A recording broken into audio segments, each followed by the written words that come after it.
Youth കോൺഗ്രസിന്റെ അക്രമ സമരത്തിന് നേതൃത്വം നൽകിയ പ്രതിപക്ഷ നേതാവ് വി ഡി സതീശനെ വിമർശിച്ച മന്ത്രിമാർ. വി ഡി സതീശൻ വെറും ഡയലോഗ് സതീശനായി മാറിയെന്ന മന്ത്രി പി എ മുഹമ്മദ് റിയാസ്. യൂത്ത് കോൺഗ്രസ് അക്രമ സമരം മുൻകൂട്ടി തയ്യാറാക്കിയ തിരക്കഥയെന്ന മന്ത്രി കെ രാജനും വിമർശിച്ചു. പ്രതിഷേധം എന്തിനെന്ന് പറയാനുള്ള ബാധ്യത സതീശനുണ്ടെന്നായിരുന്നു മന്ത്രി വി അബ്ദുറഹ്മാന്റെ പ്രതികരണം. എന്ത് മുഖ്യമന്ത്രിയെ ആക്ഷേപിക്കുക, തെറി വിളിക്കുക, വളരെ മോശമായി തെറി വിളിക്കുക, അതൊക്കെ ഒരു പ്രതിപക്ഷ സ്ഥാനത്തിരിക്കുന്നയാൾക്ക് പറ്റിയാണോ?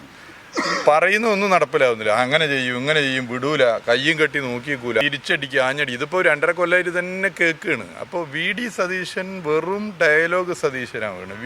വെറും ഡയലോഗ് സതീശൻ വെറും ഡയലോഗ് സതീശനായി മാറുന്നു എന്നുള്ള അഭിപ്രായം കോൺഗ്രസിൽ വരികയാണ്. ഇത് വെറും വർത്താനാണ്. ഈ തെരഞ്ഞെടുപ്പ് നടന്നാൽ, നിയമസഭാ തെരഞ്ഞെടുപ്പിൽ ഇതിലും കൂടുതൽ സീറ്റ് നേടി LDF അധികാരത്തിൽ വരും, ഒരു സംശയമില്ല. അതെന്ത് അഹങ്കാരത്തോടുകൂടി പറയല്ല, ജനങ്ങളുടെ പൾസ് മനസ്സിലാക്കി പറയുകയാണ്. ഇനി LDF അധികാരത്തിൽ വരും, പക്ഷേ അപ്പോൾ പ്രതിപക്ഷ നേതാവിൻ്റെ കസേരയിൽ വെറും ഡയലോഗ് സതീശൻ ഉണ്ടാകില്ല. അതിന് കോൺഗ്രസ് ചെസ്റ്റ് നമ്പർ 3 പുതിയ ആളെ തിരഞ്ഞെടുക്കേണ്ടി വരും. അപ്പോൾ ഇതാണ് പൊതു ട്രെൻഡ്. അപ്പോൾ ഈ ട്രെൻഡിൽ നിന്നും ശ്രദ്ധ വഴിതിരിക്കാൻ വേണ്ടി അക്രമം അഴിച്ചുവിടുന്നു. വ്യാജ ID കാർഡ് വിഷയം, അതിനകത്ത് അതിൻ്റെ നേതൃത്വം കൊടുത്തവരെ നടപടിയെടുക്കുന്നതിന് പകരം അവരെ സംരക്ഷിക്കുന്നു. എന്നിട്ട് പറയാണ് മുഖ്യമന്ത്രിക്ക് നാണമുണ്ട് ഈ കസേരയിലിരിക്കാൻ. ഏത് മുഖ്യമന്ത്രി കസേരയിൽ?